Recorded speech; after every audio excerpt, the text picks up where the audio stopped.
excuse, extended absence is hurting the company, and it's definitely hurting the fans. And I know you don't care about the fans at all, but I do.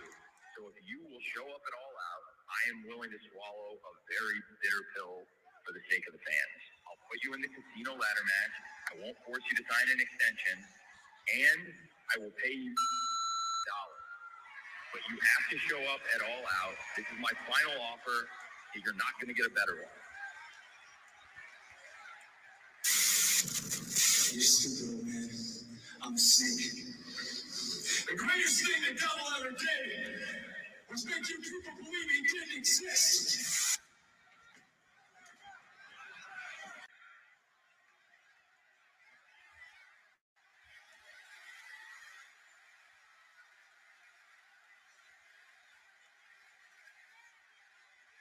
And I am the devil himself.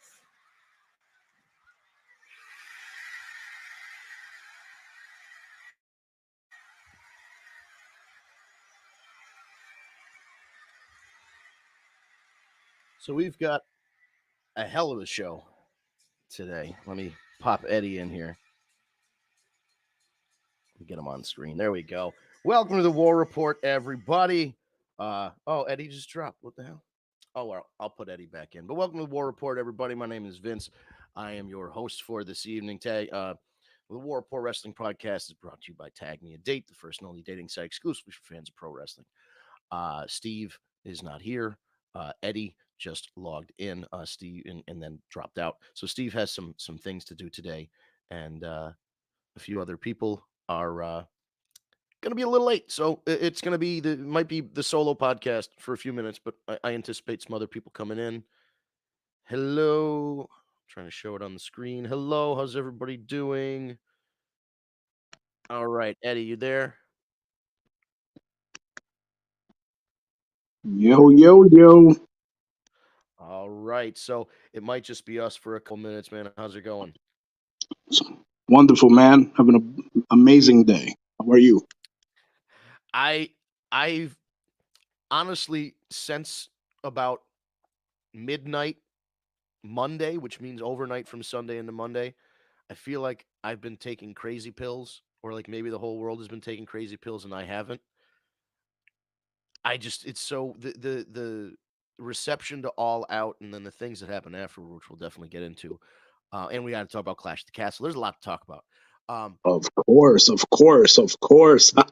I have a lot of I told you so's. About Clash of the Castle, or about what? Which one? I know you were really everybody was kind of down on Roman, thinking thinking Drew was going to do it. So I know you're our resident Roman defender here.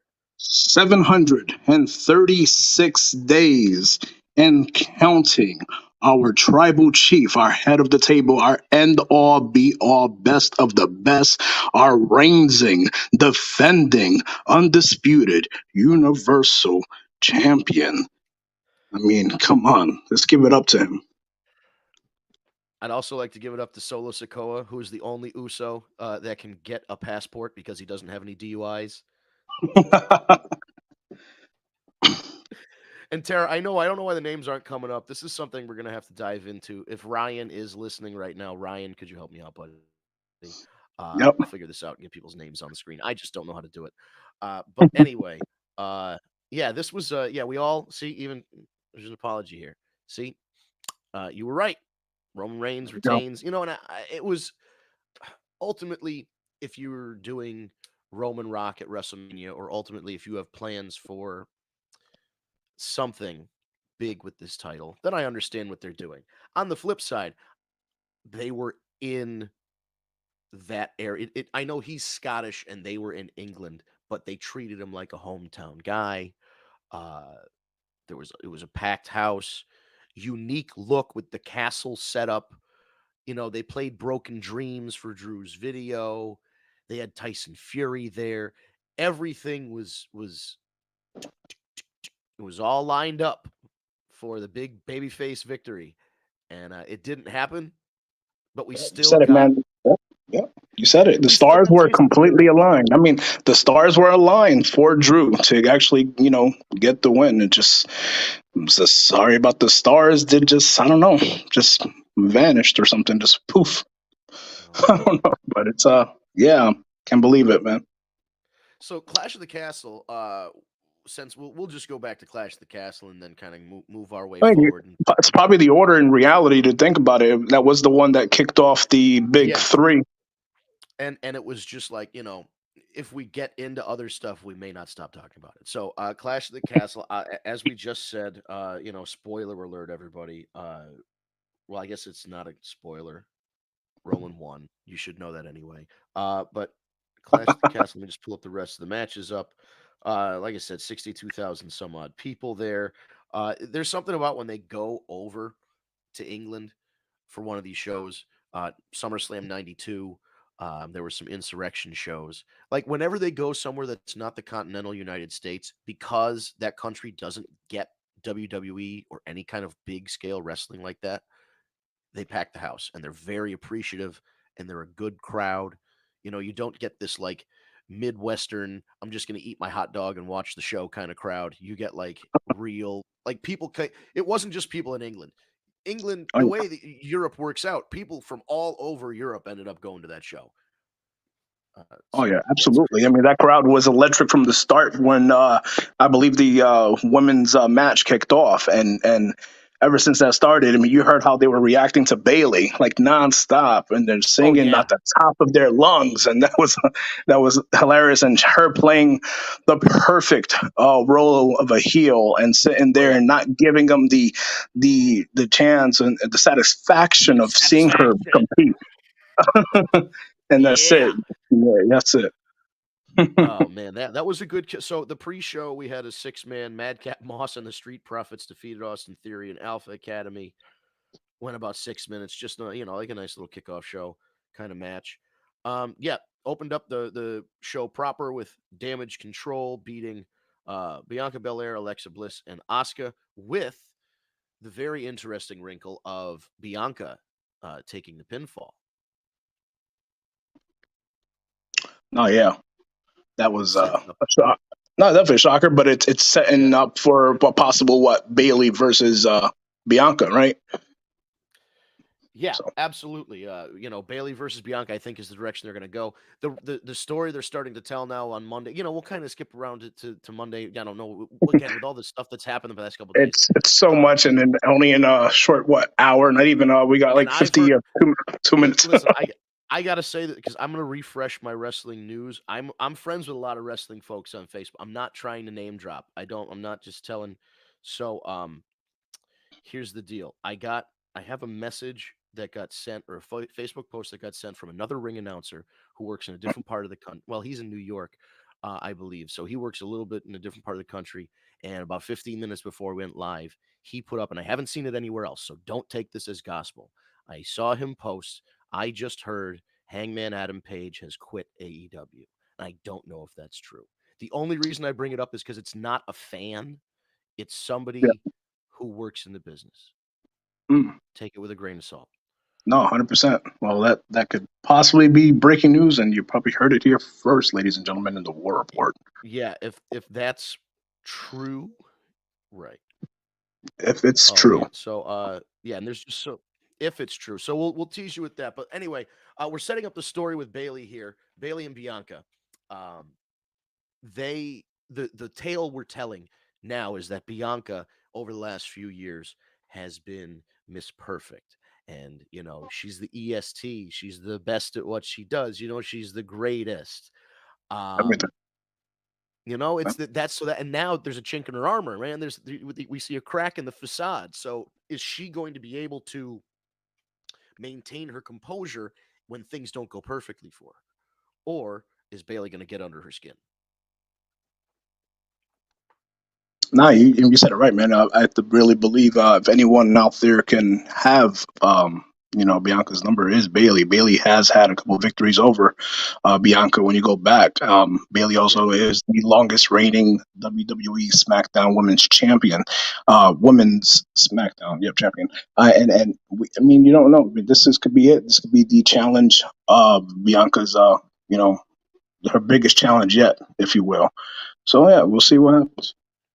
Yeah, because I know this is the part of Bianca's career, and this is also the part of Bailey and Becky's career where the top level names of the past generation of women's wrestlers, like Bailey, like Becky, have to start putting over the younger talent that will be carrying on. And not that either of those women are particularly old or out of shape, but I think everybody is on the same page with realizing that you don't wrestle forever. Not everybody is May Young and Moolah going out there in their 80s in their undies and wrestling. They realize that the company has to be set up for success in the future, and one of those people who is going to be a big part of that is Bianca. So they're putting her over big time. Becky already did, and now if regardless of what happens with Bailey, the story is going to work out at the end. Even if Bailey takes the title from her, Bianca gets that belt back. You know what I mean? Or she goes on to SmackDown and goes on and wins the championship there. It's not the end of the road for Bianca. It's not like Bailey's going to kill her and move her down to the mid card. This is, this is the feud that, again, is just another way to elevate after these WrestleMania moments that she's had, is just to continue the momentum of Bianca's career. So, Yeah, and you said it best. I mean, this you're building, the stars and having people come up. You got the EO Sky and the Dakota Kai and all these great talent. I mean, some of the best women wrestlers in the absolute world, and they're all there on the E. So yeah, it's great, and you got people like Bailey who's a veteran right now in that game, and is someone yeah. like Bailey can easily transition to a perfect managerial role down the years Oh, yeah. with years to come Oh, for easily. sure. So, someone like that, I mean, that's is the best. So, can't wait to see what the next couple of years, like stuff like that, brings. But we're here now, baby. It's 2022. Let's go. Yeah. It's a good, yeah. And that was a good match. I didn't really hear any complaints about this show. Even the Liv Morgan match got a good reaction. Eric has joined the chat. How are you doing here, Eric? Oh, he's buffering. Hey yo, what up, bro? Look at him. He's buffering. It'll happen I know, eventually. right? He's gonna say hello in like 30 Yeah. seconds. And anyway, uh Intercontinental Championship match. Uh Gunter against Sheamus from We yeah. that man. Wow, And I was wow. just about to say the fan reaction to this match and the critical reaction to this match is that it's a match of the year contender. It's a You know, certified banger. and again, we're seeing a different, the different regime here of Triple H and those guys, and you see the things that maybe got changed, like when Walter slash Gunther went to the main roster, and then it was just Ludwig Kaiser with him, and then the other guy stayed in NXT and changed his name and all that stuff, and he was just on NXT TV like last. I mean, he was involved in storylines and stuff, and now you know as they say here, up near Boston, light dawned on Marblehead, and they figured out they needed to put Imperium back together. So Imperium is back together. They just all have new names. This is like when the Power Rangers and they had a movie and they needed to give them all like new costumes and new powers. This is that when they get to the main roster, they get their new. This is like Imperium Turbo or something. He said Imperium Turbo. Yeah. Yeah, so was an awesome match there, Tara, for sure.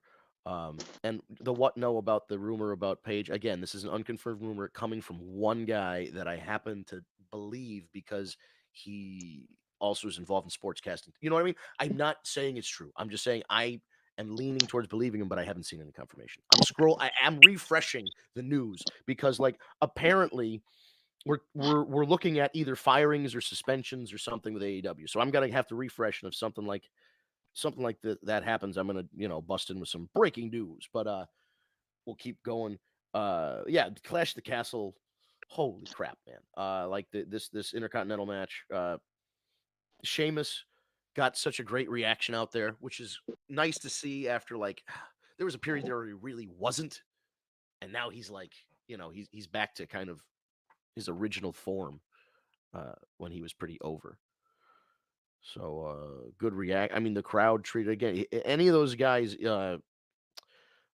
Butch and McIntyre, anybody from that area got treated like a hero when they came out, and after the end of the match, win or lose, they got treated like heroes. We had a singles match for the SmackDown Women's Championship. Liv Morgan, the champion, retains against Shayna Baszler, which I get. She has to win to look credible to go against Ronda or whoever else they put her up against. So we kind of knew this was going to happen. But the interesting wrinkle is Shayna's, MMA, legit badass, whatever.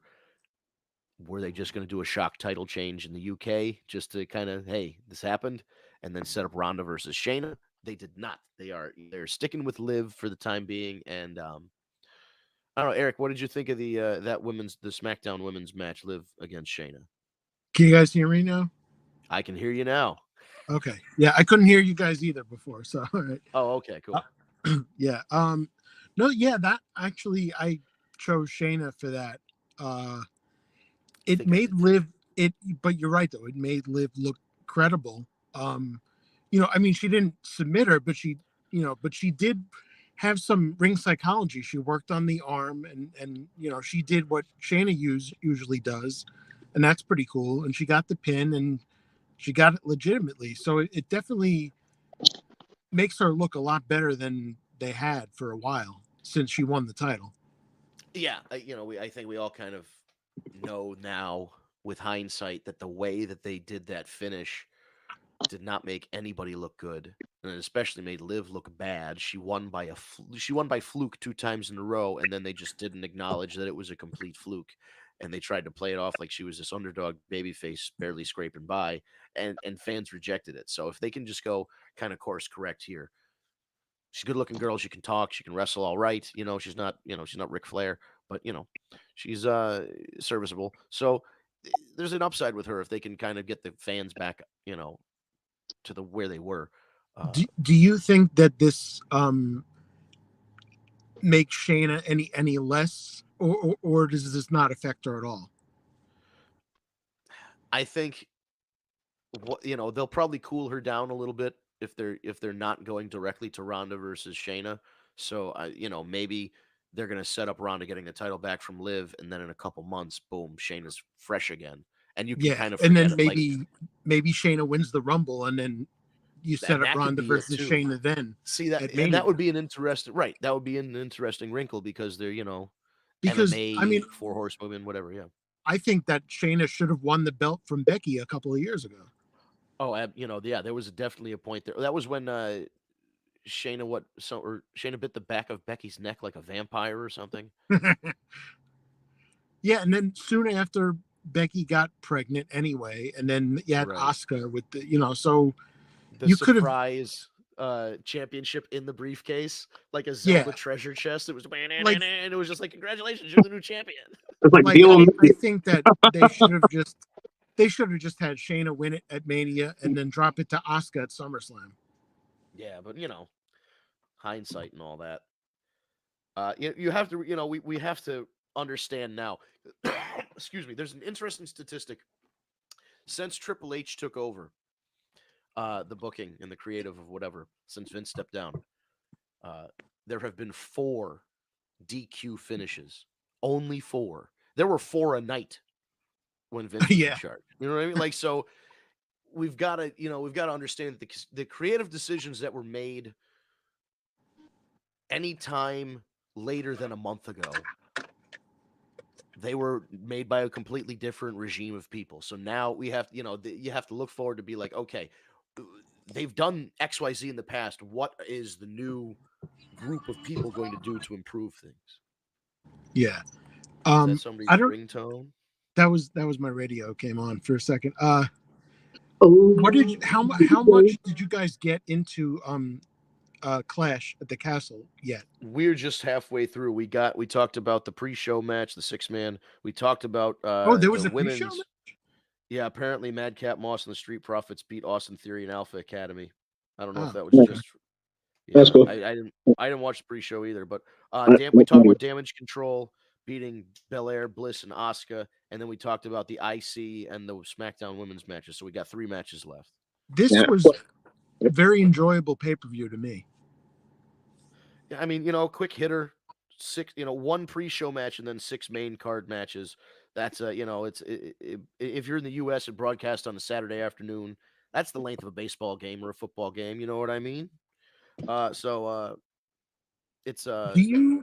With this being in Cardiff and a big, big deal for a UK pay-per-view that hasn't happened in 30 years, basically, except for like the insurrections and rebellions and all those.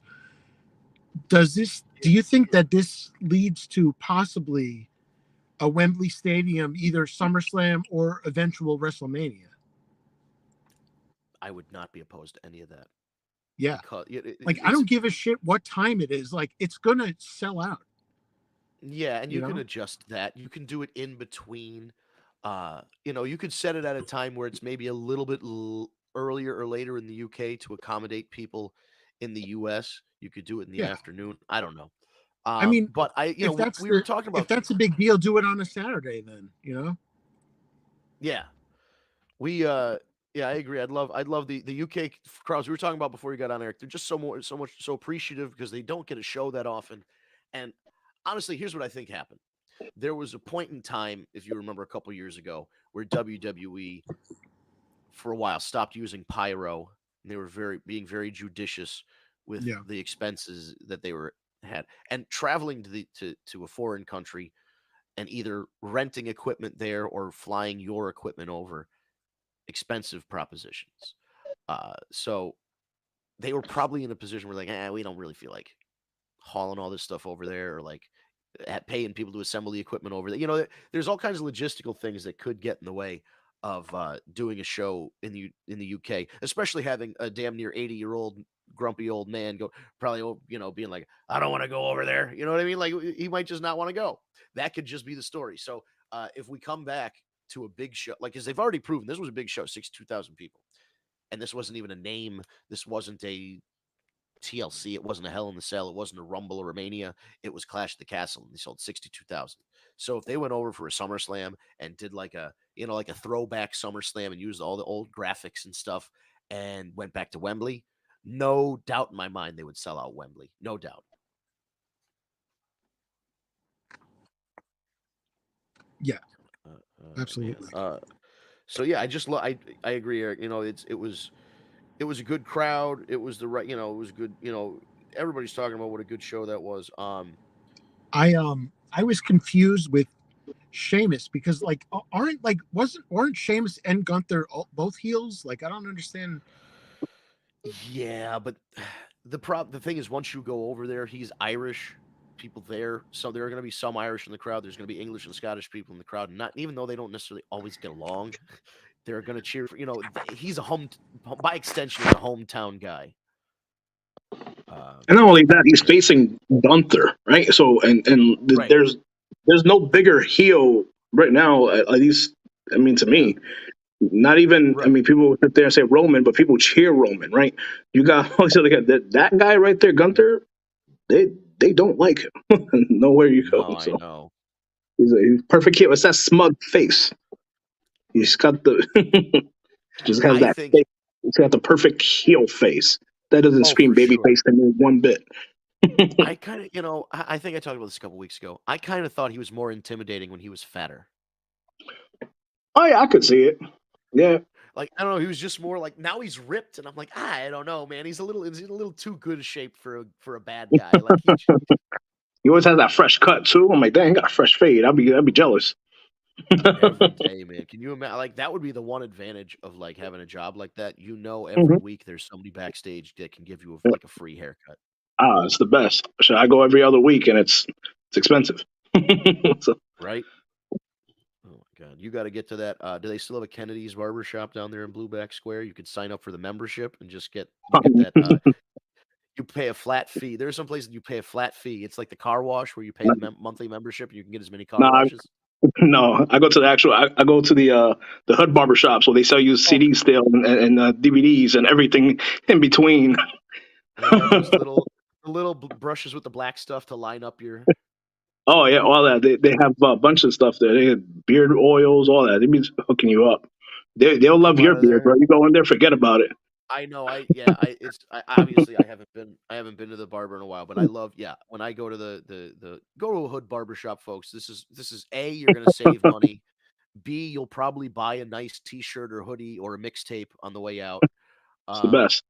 Yeah, and you're gonna look like you are quinceañera fresh. You are ready to Yep. go to any quinceañera after you go to the hood barber shop. The one I go to also has fresh empanadas in the back. The guy just come out of nowhere and they said they'll feed you. It's wild, bro. I'm sitting there in the chair getting a hot towel treatment, getting edged up, and be like, "Here's a beef empanada. It's the best." Yeah, there was one. I was sitting in the chair getting my haircut one time. A guy walked in, and you know how like with coolers. Spoiler alert, folks. Coolers aren't just coolers. If you put hot stuff in like an igloo cooler and close it, it's gonna keep it hot too. So there was a guy with a thing of tamales in an igloo cooler, and they were all hot, and he was keeping them hot in there. And he just He Mhm. walked in. People bought tamales. He walked out and walked He walked to the next business. He just walked the whole street selling tamales. It was great. It's the best. It's the best. What was the next match Six after that? six man, or not six man, tag team, because it was Judgment Day and Rhea can't be in the match because it was Oh, I just was men. pissed at this match, and the pick'em, like I legit really thought Judgment Day would win, and I in my head we all knew Dominic was gonna do it. This was it. It's a big event. He's gonna do it, and I didn't think that. I thought he would have to cause the outcome of the match, like the finish, like he would have something to do with the finish of the match, which he did. It just finished, and then to me it didn't make no sense because he was helping his parent, like his dad, and then helped an Edge. But I guess that was the whole point of it, right? I'll help you there, and then I'm gonna go ahead and you guys think I'm on your side towards the end, raising your hand, then I'm gonna kick you square in the dick. But Yeah, it was kind of a weird misdirection, but I think what they were yeah, going for was Dom helped them win. And then the first thing that Ray did was instead of going to thank his son, him and Edge celebrated together. And yeah, Dominic was kind of standing in the background, like, hey, right here. But they celebrated like they won, and Dominic didn't yeah, have anything to do with it. yeah. Hence the dick kick. And then, fast forward to Monday night, where, and again, we're gonna do. I'm gonna try and do the WWE stuff all in one kind of chunk, and then go to the AEW stuff because Yeah, there's because a lot of moving 30 more parts here. minutes, and I got a lot to cover in the AEW, especially the Jesus, backstage. I know. So we have a new. I guess Dominic is a member of the Judgment Day now. He, Sorry, I just laughed. I yeah. just thought. Now somebody put who put it up? Was it you in the messenger chat of him looking like 11 from the Stranger Things? Yeah, I was just Someone gonna did say it. he has. Yeah, that was my. I think I sent that one. He has season 4 of Stranger Things. 11's haircut.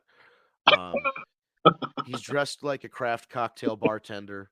Somehow that means he's a bad guy now. Sorry. Yeah, like I was talking to my friend. I was sitting there with my friend before that show, before Monday Night Raw rather, and we were talking about all this stuff. And I'm like, listen, Dominic has been wearing this mullet for a while. They keep talking about, oh, he's my son, he's my father. It's all this stuff. I'm like, it's almost too perfect for him to come out on Monday and Dominic establishes himself as a bad guy as Dominic Guerrero instead of Dominic Mysterio. Ooh. And I was like, this has to happen. And it would be, and people online were saying the same. Somebody even posted a link. They're like, Dominic should come out to Eddie's Latino Heat theme song, which would just be Heat. I thought, yeah, but I would be so into it because if you're a wrestling fan from way back, and not even I guess way back now, but you remember Ray versus Eddie, custody of Dominic on a pole match, Eddie insinuating that Ray, couldn't hack it in the bedroom and that, he was the real father. So like they could have played into that, and maybe they will, but I just feel like that was the moment to really establish Dominic as a guy that's not just like, hey, like Brock Anderson is just like, hey, my dad's Arn Anderson. And it's like, Yeah. hey, I'm Dominic Mysterio. My dad's Rey Mysterio, and that's kind of Oh his yeah, gimmick. But he's already grown the mullet and everything. It's looking like that's it. no, listen, he looks Looking like like a grown ass man now. I get it. So I feel like such rewatch him on Raw because he thought he looked hot. I mean, no, listen, it's definitely a different look for him. He had to do something. He wasn't that current generation of Dominic Mysterio was not good. He needed to switch some stuff up. who put that up? Was that Ryan? What the thing about thinking he was hot? Yeah, of course. Ryan thought he was hot. I'm pretty sure that was Tara. Oh, shout out Ryan. Shout out to you. Miss it. That's right. Ryan talks about how cute Dominic Mysterio is all the time.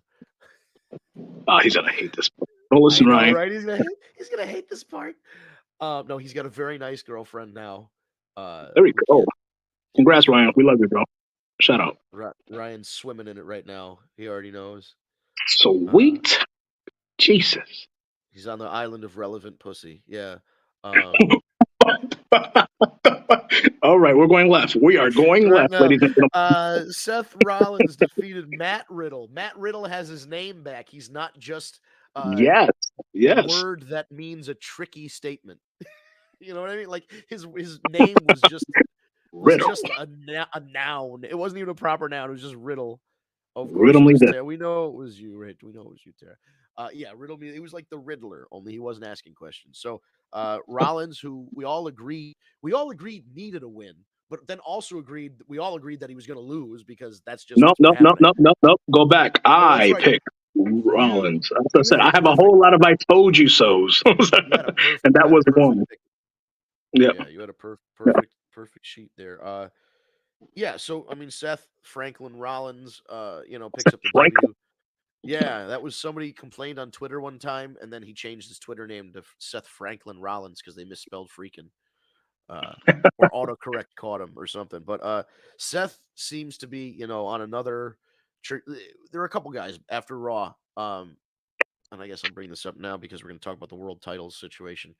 There are now 3 guys on Raw that I see gunning for the world title soon. One is Seth Rollins, one's Kevin Owens, and one Yep. is Smashed Braun them. Smashed fucking them. Strowman. Okay, but smashed them. All right. So all But 3 I'm that just you just saying named, right. They've already been beaten by him. I know they've already been beaten by him. Definitely. I got you. But Braun, Monday night's big thing was Braun Strowman comes back. So we already talked about how Drew lost to Roman and who's going to challenge him. A couple people on the roster stepped up, but the big surprise is that very quickly there was a rumor like mid last week that Braun Strowman was coming back. Oh wow, you're all geared up tonight in the Roman Reigns merch. I get it. And it's white too. I like that. Instead of I don't know, black. There's so many black wrestling shirts. Whenever there's a white or a different color shirt, I like it. Oh yeah. Love it. Go on my, beautiful tan, Nah. Yeah, there you go. But yeah, Braun Strowman coming back was kind of a shock, but also kind of not because it seems like a lot of people liked him backstage, and then the decision was made by one person, Vince McMahon, to fucking get rid of the guy. And I think he was just like, oh well, we've got Omos, and he's big and tall, and he's a giant, and we're paying him a lot less, so we'll fire the popular guy, and we'll just make this because in Vince McMahon's mind, I can take any of Yeah. these guys. Like he said it in WCW, he's like, I would take the giant and make him my next Andre. He didn't quite do that with the Big Show, but I mean, you can't knock the success that the Big Show had. Oh yeah. He was very successful. So Vince thinks he knows how to. He probably did at one point. Thinks he knows how to book these big, tall guys. But I mean, then you look at some other guys like the friggin', not Kurgan. Who's the other one? Giant Gonzalez, Hernandez, whatever it was. You know what I mean? The stupid bodysuit guy. Like they always tried to get these big, tall guys, and they're just like, oh, they're tall. Yeah. It's like they got to wrestle. But anyway, Braun's back. He is controlling his narrative by signing back with WWE. Yeah, what happened to that? Is that just completely just gone? Up in smoke? So as of a week or two ago, Control Your Narrative invaded an NWA pay-per-view or streaming event and did like an NWO run-in beatdown thing. But they also put out a press release thanking Adam Scherr, aka Titan, aka Braun Strowman, for his contributions to CYN, and supposedly Control Your Narrative will continue. But honestly, Okay. I can't tell you who else aside from EC3 and maybe Flip Gordon. I couldn't tell you anybody else that's involved right now. That's the problem.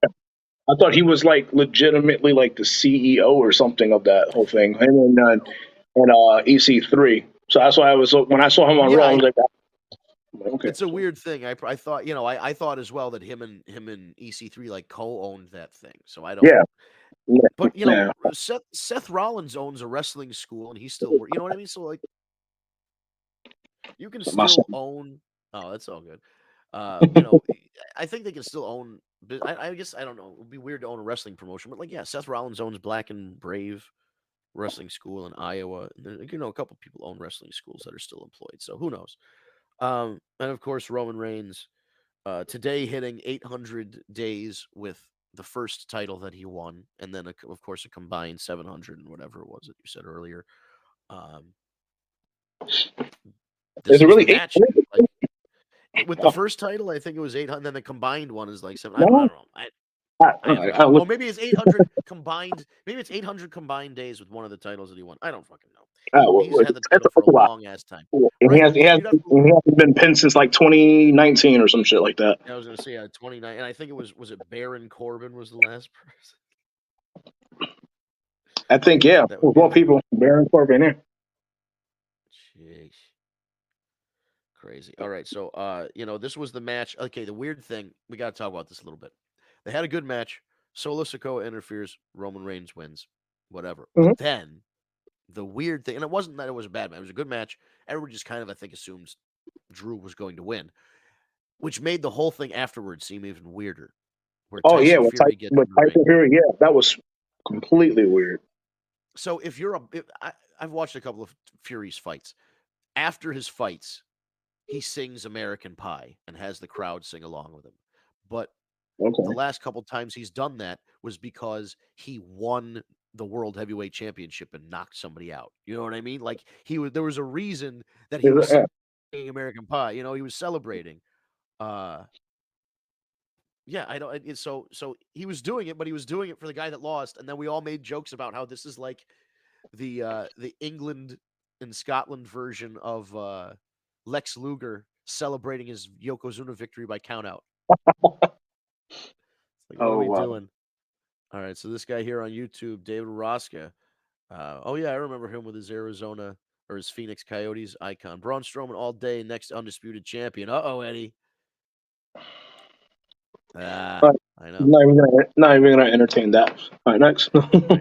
Yeah, and then of course Tara thinks it was funny that everybody thought it was funny that Tyson Fury's out there singing. I thought it was funny that in the middle of the match, how could we forget? Austin Theory runs down to the ring like he's gonna cash in, and world heavyweight champion boxer Tyson Fury punches him right in the fucking face. Wow. That was great. I don't get, and then on Monday night, Austin Theory cut this awful promo, and I was just talking about how bad I think he is, and I don't understand. Like, I know he was Vince's guy. I don't see it. I don't see what Vince saw, and I don't think Triple H sees what Vince saw either.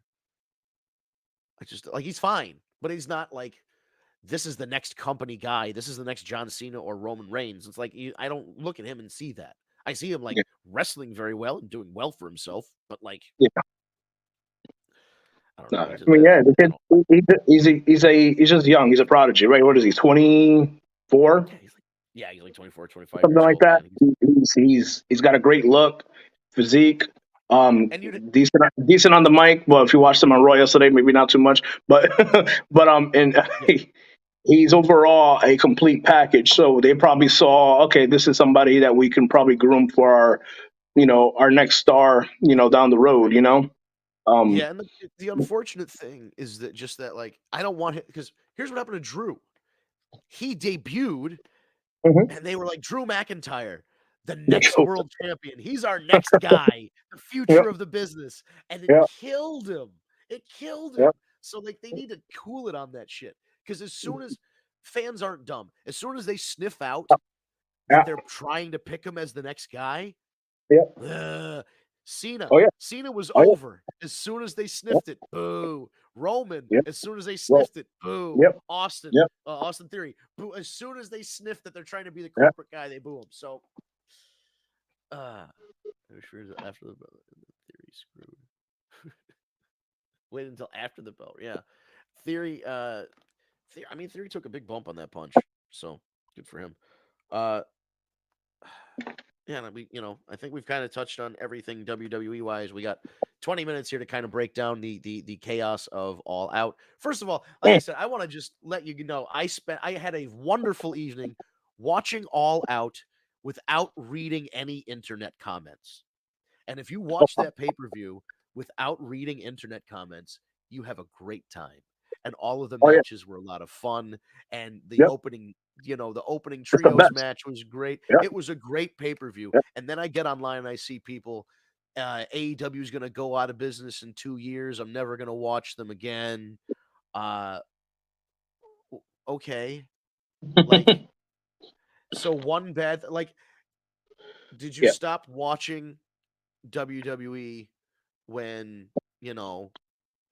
Pat Patterson was sucking on young boys' toes in the ring? Did you stop watching WWE when Vince McMahon assaulted that woman who worked at the country club? You know what I mean? Like, when are you? What? Well, You didn't. allegedly.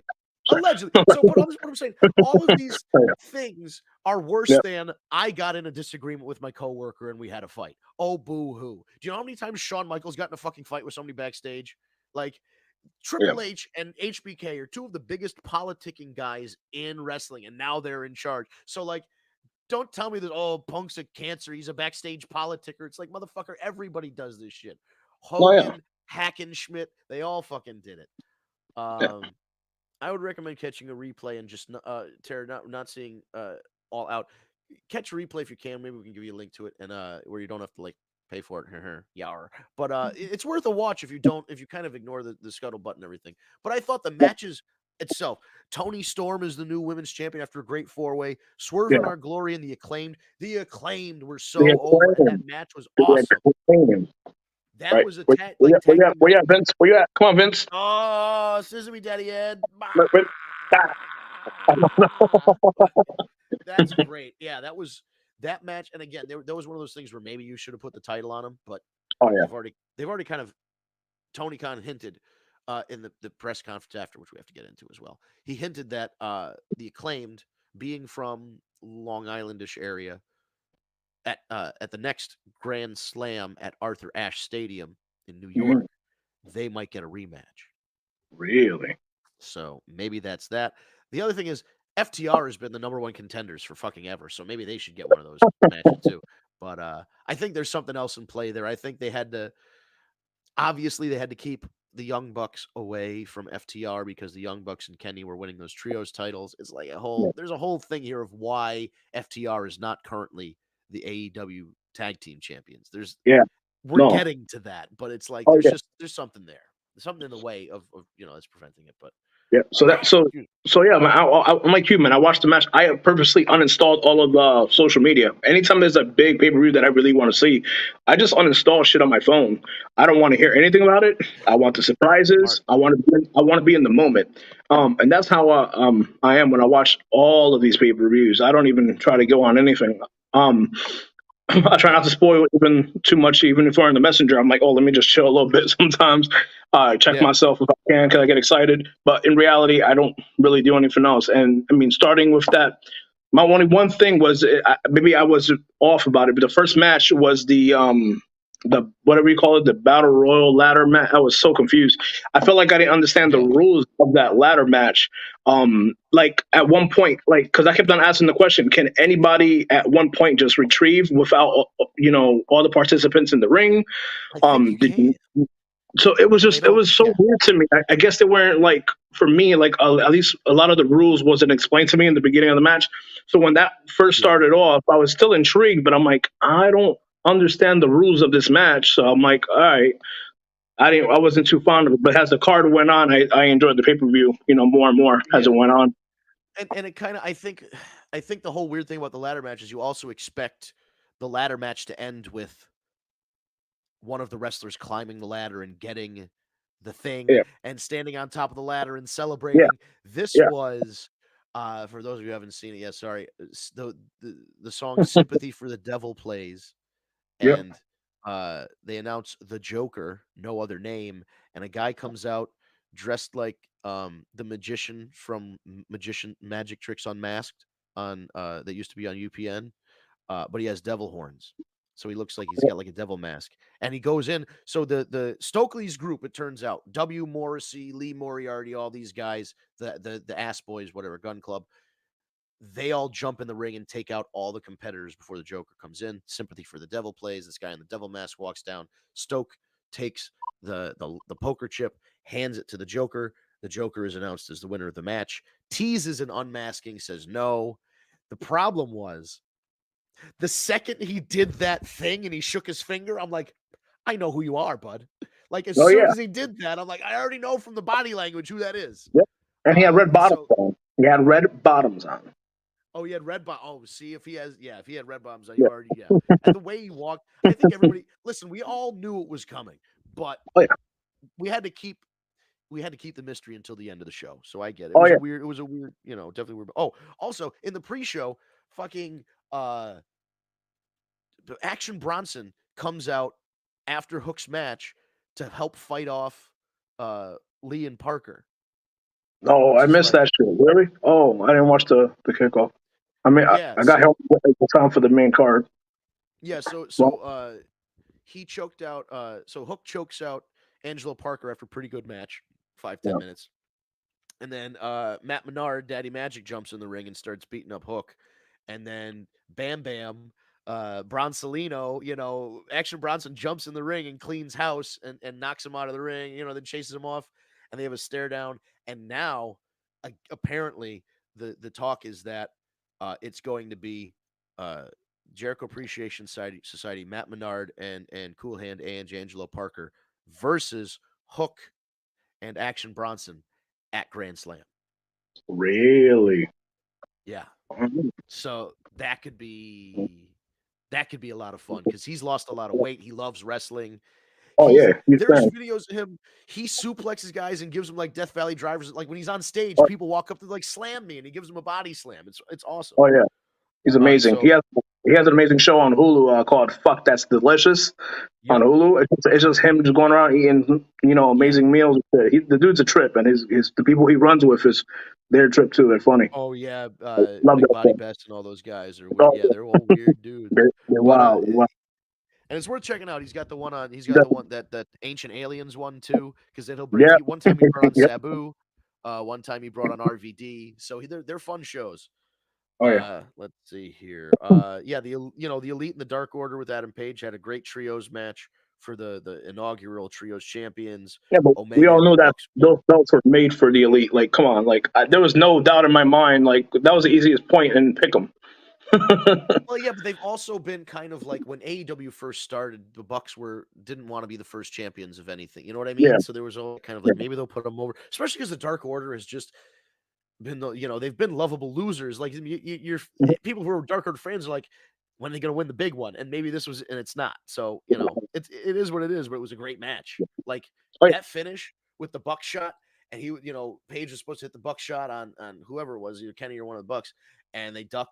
And he buckshots Silver instead, and then Silver gets pinned, and great. That's a good finish. Makes everybody look. It kind of protects everybody. The next match was AEW TBS Championship. Jade Cargill, aka She-Hulk, came out and beat Athena handily and quickly. Oh yeah. The plan, I think, was always for Chris Statlander. I know Erica was probably a little saddened by that. I know, right? But I don't think he. How sad could he be when the other opponent was Jade? Yeah, he does love Jade. He does love him some Jade. A whole lot of dark chocolate in that match. He must have been stuck between a hard rock. Hey now, yeah. Rocking on her place. Yeah, that was a quick one. Then we had the reunion of the Pinnacle, Wardlow and FTR. Beat Jay Lethal and the Motor City fucking Machine Guns. Those guys brought. It's so nice to see the Motor City Machine Guns on my TV again. It's been way too long. Yep. They made the right decision by having the babyface go over, and of course, the return of Samoa Joe, fresh off of filming for Twisted Metal. I think it's a Netflix adaptation, a Netflix TV series adaptation of the Twisted Metal video games. And, oh, really? Okay. Yeah, and he plays Sweet Tooth. But then Really? also, Will Arnett from Saturday Night Live is doing one of the voices of Sweet Tooth, or maybe the voice of Sweet Tooth, and then Joe was doing the bodily physical acting. So I don't know how they're doing. I don't know if he's gonna have a split personality thing with two different voices, or if it's just a straight Will Arnett's doing the voice and Joe was like in a Sweet Tooth costume. And I don't know. I haven't seen anything about it yet, but he's Okay. back. Yeah. So and I like these 6-man matches. Some people are like, they're too much of a mess. I don't know. Let those guys go out there and fucking have a good match. I don't care. Yeah. Another kind of a shocker here. I think maybe you picked this one right because you had a good pick'em weekend. Powerhouse Hobbs defeated Ricky Starks in about Yep. 5 minutes. Yep. I had that right. And that was Yep. I don't know. I mean, after those promos, Starks was cutting, reminded me of a young Ric Flair, throwing his shoe, throwing his jacket, all this stuff. You know what I mean? Right. I thought, Oh, Ricky Starks has been great. Both of those guys are just phenomenal. I would have loved to see them both like come up together and win the tag titles, but in reality, having one go face and one go heel, I'm all about it, and it's cool to see. And Ricky Starks is going to get his revenge on Hobbs. It will happen. Right.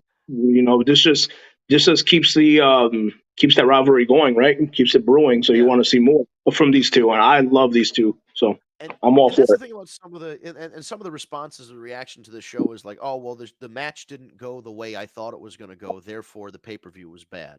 It's like No, this is in my head I was like, okay, maybe this. yeah, I mean, have Floor they was watched open. WWE before?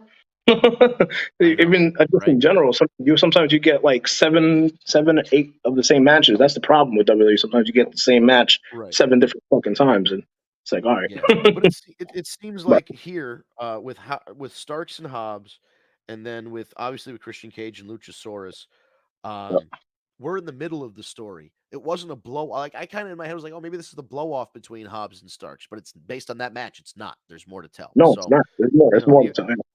and that's why you have to look at it within the context of the larger thing. You can't just be like, oh, Ricky was supposed to win. Well, yeah, but Ricky's going to win in the end. He's just not winning right now. Yeah, exactly. Yeah, we talked about Swerve in Our Glory against the Acclaimed. That was Phenomenal. wild. Phenomenal. Another match, match of Another the year, match. tag team match of the year Oh contender. yeah. In my opinion, probably the match of the night for all out. I enjoyed it. I I think was that could have glued from definitely start been to match of finish the night. for that whole card. Not to shit on like the main event or anything, but I mean, to me, that tag match was it for me. Well, yeah, I think that tag match just it blew everybody's brains out for Oh, sure. It was almost one of the you had to catch your breath afterward. yep. Tony Storm, as I said, is the new interim women's champion, Yep. defeating Britt Baker, Jamie Hayter, Hikaru Shida, and we were setting up finally the Jamie Hayter versus DMD feud that we've all been waiting for.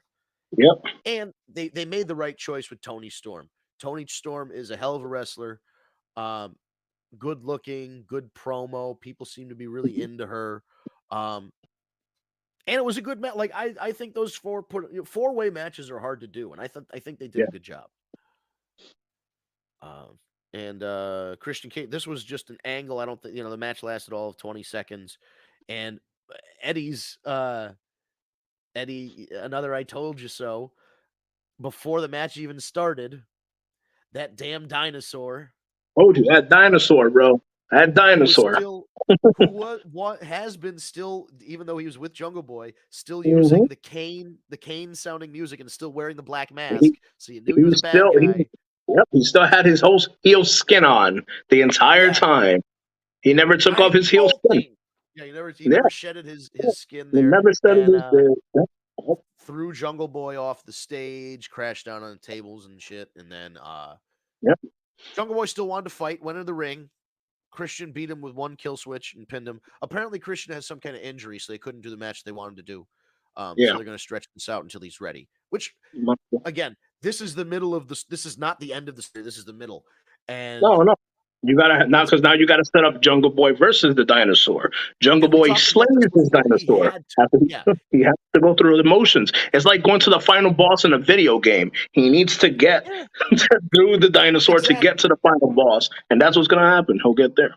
And not to suck our own dicks or anything, but we've been saying this for a while. He has to. The whole thing hinges on him. He has to beat Luchasaurus and then beat Christian Cage. You're right. The video game thing is a very good description. Yep.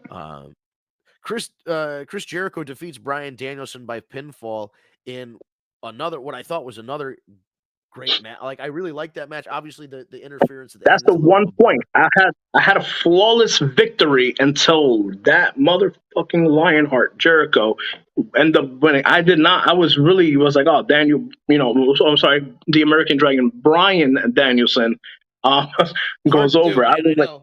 it's hard to do, and I was really, he's gonna win. He's gonna win. It's that. Why not? And I missed that point. But I had a flawless victory. I was having a phenomenal night. I was like, ooh, I never got one wrong, and then bitch. And I Fuck was you, leaning Jared. that way too, yeah. But here's the thing. I get like Brian Danielson out, and I love the story of this. Brian Danielson, Yeah, Jericho held his own, but Brian Danielson out wrestled him and was going to win. And the yeah. Jericho Appreciation Society helped Jericho win. Jericho, in his mind, thinks, well, I beat Danielson, therefore Daniel Garcia will respect me now. But Daniel Mm, Garcia is more like, hey, I wanted you to beat him clean to show that you were the better wrestler, and you didn't mm, do that. So in Jericho's mind, he's like, why don't you respect me more? And in Garcia's mind is like, the leader of my group disappointed me because he didn't go about it the right way. So now you're in a yeah, whole yeah. situation. Yeah, and there's definitely going to be more to that as I said at the beginning of this whole Jericho Appreciation Society thing. It will boil down to a battle for Daniel Mm. Garcia's soul between the BCC Oh, and the oh. you know You got to channel your inner Excalibur. We got 4 minutes. yeah. All right, so we'll skip by this one real quick. Darby Allin, Sting, and Miro defeats the House of Black. Sting gets a little bit of revenge by spraying the mist in the eyes of Malachi to get the victory. Well, Sting didn't get the pin. It was Yeah. a Scorpion Deathlock pin or whatever he Darby calls it. But The basically, pumping drum? we've been noticing.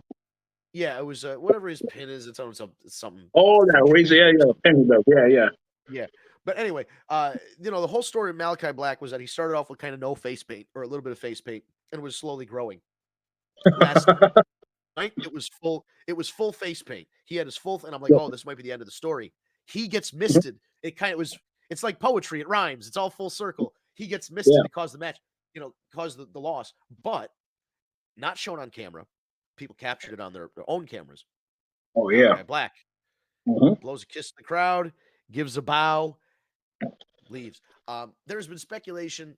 Some people were saying he's unhappy. Some people are saying he's been working on a nagging back injury for the last year or two that's been affecting the way that he can wrestle. Some are saying it's a mental health thing. Who knows? It could be a little sprinkle of all three. But Oh, basically, yeah. I think Malachi Black is either done or is taking some time off. Whatever the Hmm. case is, you have to do that sometimes. If you're not 100%. mentally, injuries, Mental health especially with birthday. some, Yeah. if you're a high level athlete and you get an injury and you can't compete at the 100% you can compete at, that's Yeah. going to affect you mentally as well. So I think it's a whole thing of like he has to get his body right and then get his mind right, and then when he's ready to come back, wherever it Yeah. is, that's great. No. Last but not least, CM Punk defeats John Moxley in just about 20 minutes for the AEW Undisputed World Heavyweight Championship. No. Which is a Which I banger. saw. Too. That was a hell of a match. I liked. Hell of a match. I really, it was bloody. It was a brawl. Then it was a Mhm. wrestling match, and like Mhm. there were a lot of times where Punk could have reasonably lost that match, a ton. And Yeah. he happened to get a lucky shot on one GTS, which was not going to do it, but it bounced. Punk collapsed after the GTS. Moxley bounced off the ropes, and as Moxley was falling, Punk gets up. Moxley's on his shoulders. Boom, another GTS and pins him, wins the world title. I love Yeah. that finish. I think that's really great. And again, the story, and we'll talk about real life versus the story they're trying to tell. The story they were trying to tell with Punk losing in 3 minutes last week or 2 weeks ago was he might have, maybe he came back too soon. Maybe he had it maybe it was just all in his head. Maybe, as he said, he had to adjust to what his new 100% would be. And that 100% is a little step slower than he used to be. So, it was supposed to plant question marks in your mind that he could actually compete. But then, of course, you get your Ace Steel we'll talk about later. Ace Steel moment. You know what I mean? You get your Ace Steel moment with the Rocky montage. You're gonna sign the contract. You're gonna eat lightning and crap thunder. And and he signs a contract and Chicago goes wild. And of course, he wins, and then the people go wild. But lights go out. Boom. Voicemail that you heard at the beginning of the show play from Tony Khan, and it shows CM. This is why I think some of this stuff is a little exaggerated about what's happened backstage. They play the clip of CM Punk saying the greatest trick the Dev Level pulled is convincing people he didn't exist. And then MJF, just the back of his head, he takes the mask off. He says, I'm the devil, and whatever. And he flips the scarf on. As soon as he flips the scarf on, he's cheering. And his music hits. He comes out. Chicago goes wild. CM Punk's hometown is now chanting for MJF, where CM Punk, who should be the hometown hero, is standing in the middle of the ring at the world title looking exhausted. And that's how we close our show. Yeah. And that was great and intriguing and set up a lot of things that will be paid off later. We've been talking about the payoff eventually being CM Punk, the true colors of CM Punk being unveiled. MJF coming back as not a heel, but more of an anti-hero. The hero you didn't necessarily want, but the hero that you need at the time to take the title back from this evil ex-WWE guy who's toxic and all this other stuff. And they talk about how bad of a person. And then all the stuff happens at the press conference, which is why, to me, I feel like there's too much. I know I'm gonna be in an hour. Somebody's gonna go, oh, here's a fucking lawsuit that was filed, and you're a dummy. But in my head, I have to take this all with a grain of salt because fans are going, oh, look at this proof that CM Punk was always a bad apple and a toxic guy. It's a YouTube video of a wrestling promo. So it was a YouTube video of a wrestling promo that Triple H cut 11 years ago. They're like, see, he was always a bad guy. And then it's like compilation of AEW talent talking about CM Punk, and it's all in-ring promos from a scripted television show. And fans are rallying around this fake nonsense. And I just have to reset everybody here. CM Punk said some very inflammatory things in that press conference. Yeah. Yes. Tony Khan, by sitting next to every single person there, co-signs what they say. There's any point in time before, during, or after CM Punk leaves, he could have gone, I'm sorry, that was not part of the show. That was, and diffused it. But he did. So, and then you have Tony Storm coming out and talking about Thunder Rosa. Oh, well, if she's really injured, whenever she comes back, I'll fight her. And you've got Swerve in Our Glory. Tony tells Swerve in Our Glory that they claim you're getting a rematch. And then Swerve in Our Glory is like, no, we don't like that. How much of this stuff is a press conference talking about real life backstage stuff, and how much of it is a press conference of we're still in character here? Yeah. Because, honestly, I think that might have been CM Punk eating a cannoli while talking shit about people might be the greatest promo I've ever seen. The best. And he was having those spinners of drinks. He had a whole thing filled of all those drinks, and he even gave Tony Khan one. Tony's like, "Oh, I love these things." It's like, okay, okay. Tony, I love how Tony goes. I like the non-alcoholic ones too. Yeah. And please, listen. These are I drink regular seltzers, not just White Claw. Yeah. But so I just have to take a little bit. Okay, so CM Punk says all that stuff. Then supposedly, he goes back to his locker room. Kenny Omega and the Young Bucks go back to the locker room to have a word with Punk. It escalates to where punches are thrown. There's differing reports as to whether Punk swung first or whether somebody else, whatever this situation is. Then we hear a chair was thrown and Nick Jackson got hit in the eye. And that was by Ace Steel, correct? Ace Steel, right. Ace Steel chair. And, get it? Ace Steel chair. And then Ace Steel supposedly also pulls Kenny Omega's hair and bites him. Yep, Shades of Tyson. No. What up, Coop? Cooped Up Conversations. I've been on his podcast. We got a YouTube video coming out soon, so check out Coop here. Thanks for dropping in on us, Cooper. Hope Plymouth is treating you guys well. But yeah, man. So this backstage thing, and then supposedly Ace Steel's wife was back there watching Larry the dog. The fight lasted for 6 minutes. Christopher Daniels was involved. This one was involved. Fucking Santa Claus gave a 3D to the Easter Bunny and all this other horseshit. You know what I mean? Just all this crazy shit. It's like, that's why. Here's the why I think it's all so silly is it seems exaggerated. Do you know how long a 6 minute? Have you ever been? You've been in a scrap. You've seen a scrap. How long does a street fight last? 90 seconds, 2 minutes, maybe if you're lucky. Yeah. Yeah, before you get broken up by something else. Right. Yeah. A 6 minute fight is a brawl. Yeah. That's just every story is just a little bit Milady doth protest too much. Like, I am sure there's some backstage disagreements, but I just don't know. Unless I go Yeah. online right now and they're like, CM Punk is fired. Like, Yeah. I don't fucking know. It's always editing the show. Oh, excellent. And MJF taking Punk's title. Yeah, I think that was always the plan, and I think that should be Yeah. the plan. And That's the here's the smart. You thing. got the number one. You got the number one and the number two guys. The two guys who bring in the most ratings, right? Punk and MJF. Those are the guys who put asses in seats. So yeah, Right. 100% agree. MJF will be taking that strap from Punk. It only makes sense, and it's to steal a quote from Triple H. It's what's best for business. Yeah, and I think it would be a big moment. It's a crowning achievement for one of the Yep. four pillars, even though looking back now, the four pillars are completely different as to what they were Mm-hmm. even a year ago. Mm-hmm. Like the Mm-hmm. four pillars now are Daniel Garcia, Wheeler Yuta, Hook, and I don't even know, probably MJF still. Oh yeah. Well, yeah. If Is you're there building the company on gold, it's got to be that. Yeah. But even there, you look at the youth, a lot of those guys are under Mhm. 30. A lot of those guys are maybe Oh yeah. 31, 32.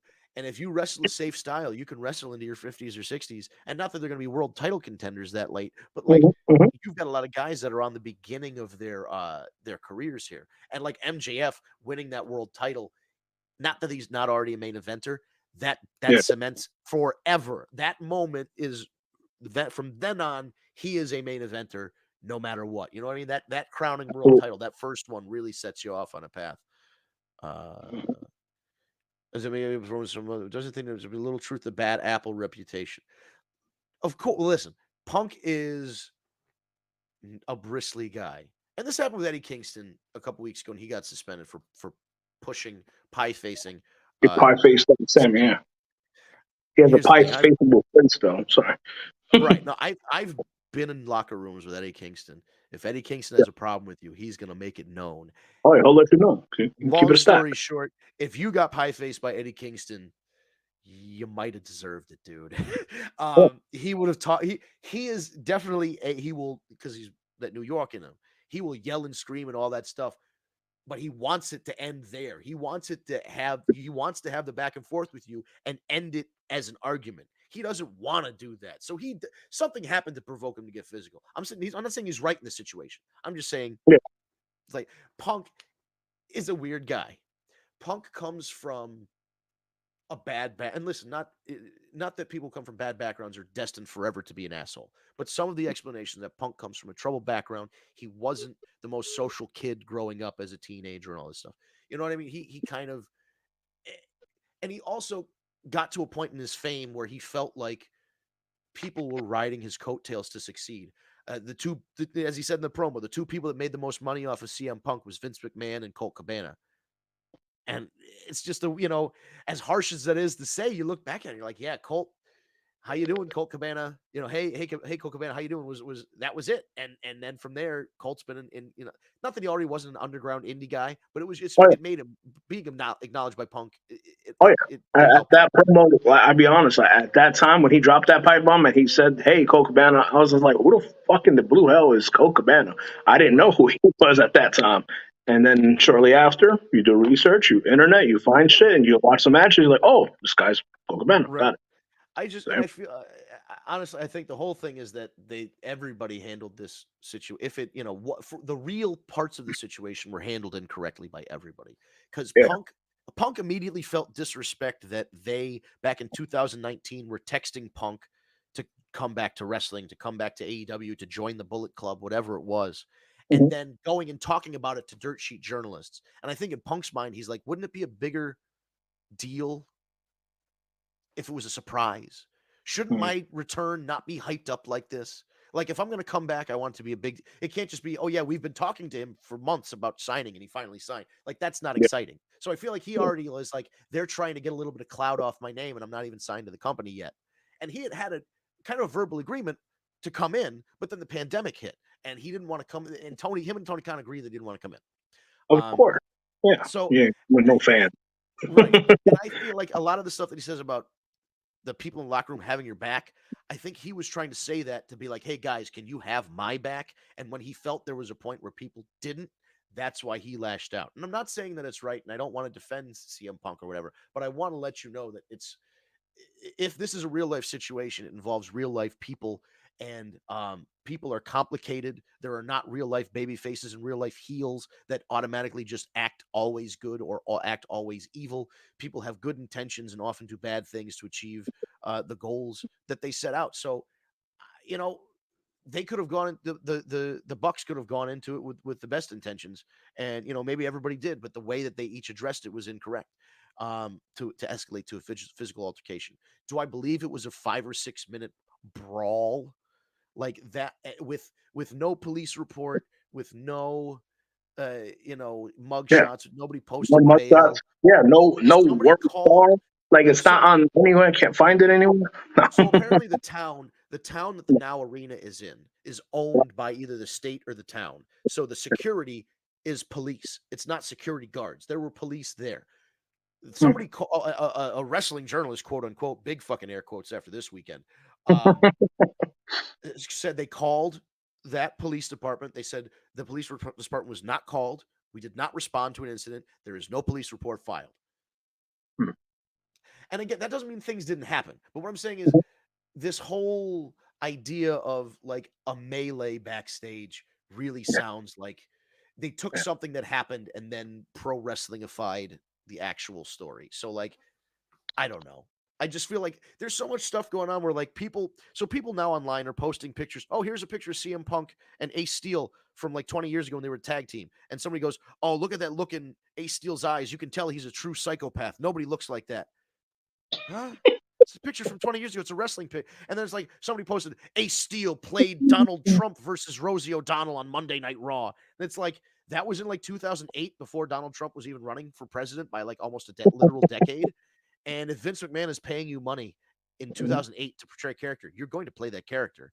And they were trying to conflate it to like, oh, look, this guy looks mad in this old picture. He looks like Donald Trump in this picture. And therefore, everything you've heard about this guy, who, by the way, nobody knew 2 weeks ago, you know, is suddenly true. And he's this awful alt-right terrorist that needs to be fired and killed and all this shit. Like, it's so weird. And also, there's a couple red flags for me about this story. Ace Steel is involved an awful lot for somebody who hasn't been on TV ever and just came on TV the other day. His name is cropped up an awful fucking lot. CM Punk used Colt Cabana's real name. That is straight from the WCW playbook of calling somebody their real name. You know what I mean? It's like that is Scott Colton. I'm like, oh, ooh, somebody looked at Wikipedia. You figured out what his real name was. Like it was such a. I'm like, come on, guys. There's just some stuff here that seems a little. Not. I'm not saying nothing happened. I'm just saying it seems a little silly. And that's where we're at. I haven't. I'm gonna refresh the news one more time on here. It doesn't seem like the one thing I do want to float that I thought was interesting is that Punk kept saying he's trying to run a business here. And then a random internet comment caught my eye. And they're like, conspiracy theory. As part of CM Punk's payment to come back, Tony Khan gave CM Punk a percentage of AEW. So when CM Punk is talking about all this stuff, he's actually talking about it as a part owner. And that could be a whole wrench in the system. Because you've got EVPs. The problem is those guys have executive positions, the Young Bucks and Kenny Omega. There's just too many hands in the cookie jar. I feel like that's what's me. So there's speculations that maybe the EVPs are going to have to step down. Maybe they were only going to be talent. They'll no longer be executives. Punk maybe gets suspended or fired or fined or whatever. The same thing for Ace. Who knows? But I don't know how much of this is real. Because Wednesday night, Tony Khan, Ace Steel, and CM Punk could all walk down to the ring together. You know what I mean? Like, this is pro wrestling. We don't know what's going to happen. So I just, I'm taking this all with a grain of salt until I see pen to paper. And yeah, I agree. Too many hands. Listen, I've been saying this for years when WWE was spiraling, and I'm not saying AEW is spiraling. They're just in a growth period right now. After your honeymoon period, you hit some growing pains. I'm available. I'm very knowledgeable on this backstage stuff. Give me a call. We can straighten this shit out. Like, honestly, he did the right thing by hiring Tony Schiavone as a talent relations guy. And he did the right thing by hiring Madison Rayne to help head up the women's division with Kenny Omega. I think, it's not necessarily that there's too many hands. It's just that the hands are coming in from a lot of different directions. Like it's just that there's a lot of fingers in the cookie jar of like, well, I need to get over, you need to get over. Well, Yeah. well, if everybody's got to get over, then nobody's gonna look. Yeah. So it's just it's a very politicized situation. I've seen nothing online. There's been no press releases. I don't think we're going to know more until Wednesday. And I think that's just going to help drive up as much as people online are hand wringing and crying. I want to say this right now. If you are a Zoomer or a young millennial wrestling fan and you're spending the last 2 days online whining and crying about CM Punk and toxic masculinity and he's a locker room cancer and all this stuff, you would not have survived the Attitude Era. This real life shit happened all the time backstage, and it only served to make things more interesting. We don't need whiny, cryy, bitchy, pussy fans in pro wrestling. We need fans that bite back. We need fans that understand that we are telling stories here, human stories in a fantastical. This is a version of reality. I'm trying to get my camera to refocus. This is a version of reality that's not quite reality. You know what I mean? And it's an exaggerated reality, but it's based on things backstage. And like what it's just in my mind, if everybody played nice, like if Kevin Nash and Scott Hall played nice in the 90s, they never would have jumped ship. Hogan would have never turned heel. If HBK played nice, we never would have had the screw job, the Iron Man match that they had before that. We wouldn't have DX, we wouldn't have Mr. McMahon. If people just played nice all the time, then what the fuck are we doing here? We're all just gonna, literally. The criticism was this is all friends wrestling and everybody gets along too well and they're all buddies and they're the best friends and the elite and they made fun of them for so long. And now that they don't like each other, and they're like, oh no, look, the whole thing is falling apart. They're all locker room cancers. Which is it? Are they all best friends jerking each other off? Or are they all locker room cancers that suddenly hate each other? You know what I mean? Like there's no middle ground with these internet fans. Like you dopes. Yeah. See, yeah, not at all in the Attitude Era or old NWA era, dude. Those guys would literally fucking kill each other. Oh yeah. But geez, we gave some friggin' bonus contos here. That's crazy. We gave you guys some extra innings. Oh, feeling it. You look like you're winding up for a pitch. No. I know. I'm doing the swim move, trying to slide into home. But no, dude, we've been going for a little over an hour and 17 here. So I guess what I'll do is I'll leave the floor to you for any final thoughts about the AEW stuff, the Roman Reigns stuff, anything you might think of, and then I'll just, call it a. No, overall, everything I thought wrestling wise this week, we had a lot of phenomenal wrestling. We didn't even cover Worlds Collide, but we had a little bit of action there. And having a lot of great wrestling. As a wrestling fan, I've been a fan since I was 5 years old. Can't turn it off. It's something that people to this day say like, "You still watch that shit?" I'm like, "Yeah, I still watch that shit." But no, just as a fan, I'm excited for the future. See what things are gonna come. We have a lot of great stuff happening in all companies. So all we could do is sit back, relax, pop a cold one if you're into that, and just enjoy the show. That's it. I'm gonna also send a special shout out to my beautiful wife. Tomorrow's her birthday. I love you. Yeah, all right. Happy birthday. And yeah, that's pretty much it. Got nothing else. I think we could wrap it up if you guys want to wrap. As that guy with the sign in the background on Dynamite had, it just said, "Just enjoy wrestling." Just exactly. Just enjoy wrestling. Yeah. How do you guys feel about Kip Sabian making his return? So Kip Sabian, I like it. I like Kip. I think he's got a huge upside. I think he's going to be another one of those guys that's going to be a big part of their undercard, their All Atlantic, their TNT title situation. He's a good guy. A lot of happy birthdays coming in the chat. Excellent. And here's the thing: if Pac's title wasn't just introduced a couple weeks or a month ago, yes, Kip Sabian should have won that title. I understand why he didn't. If that title was a little more well established and he made his re-debut, he could have that shock win and come back and win. I feel like this isn't the end for him, though. I feel like he's coming back for that title or something else soon. Yeah. Oh, is that Terry? Happy birthday on Saturday. All right, so we'll finish up now. I appreciate the question, guys. Yeah, Kip Sabian. It was fun. I was in Bridgeport for a Dynamite show and he was wearing the fucking box on his head. And I just walked by, I go, "Hey, Kip, what's up, man?" And he just waves. And just seeing a guy with a box on his head waving at you was just the funniest thing in the world. So I'm a big, I'm a Kip supporter, so I hope he does well. And yeah, that'll be it for this week. Thank you guys for tuning in. Eric was able to drop in for a little while. Kat has some family stuff. Steve had some family stuff. It's the beginning of the school year, and you know, they're adults and they got to, Mhm. I'm an adult. I'm an adult child. I have no children. I live by myself. I can stream whenever the fuck I want. Got the Um, 6-year-old right there staring at me, waiting to come right. out. Bro, stay Exactly. He right can eat there. some. He wants some mac and cheese. I Yes, Kip already, sure I will. already, I already made dinner and stuff. I'll do all that. I knocked Oh it well, all there up. you go. I knocked Well, all out before the perfect. podcast. I mess around, get everything all done. Hell yeah. All right. So for those of you who are trying to get your dinner going right now, we'll leave you with this. I want to thank you for tuning in, everybody, especially the new listeners. You can follow us on social media at TagMeADate. That's TagMeADate, all one word. You can find us on Twitch, or excuse me, the at TagMeADate is Twitter, Periscope, YouTube, uh, Facebook, and Instagram and TikTok at Tag Me a Date. You go to YouTube, you type Tag Me a Date in the search bar. You can hit subscribe and hit the bell for notifications for when we go live. We live stream all across the internet, 6 p.m. to 7 p.m. on Eastern time every Tuesday evening. We do have daylight savings time coming up shortly, so I'll let you know when, we don't do anything. It's just the clocks that change. If you live in Arizona, this might fuck you up. Sorry, the guy with the Phoenix Coyotes thing. So you just have to adjust your clocks. But best place is YouTube or twitch.tv/war report. That's all one word, WARREPORT.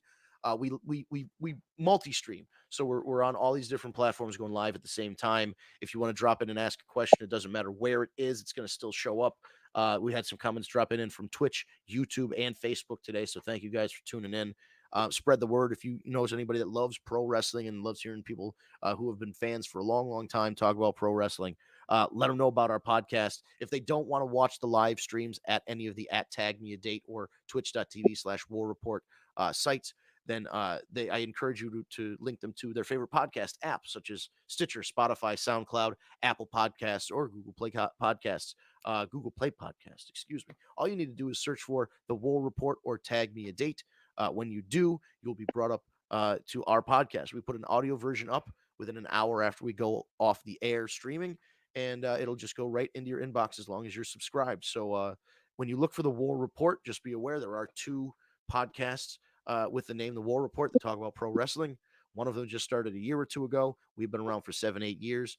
Just make sure you're subscribed to the right one. The graphic and the description and all that is going to have Tag Me a Date in it. It's going to have my name or Steve's name or, stuff about the show. You're going to know it's us. So spread the love.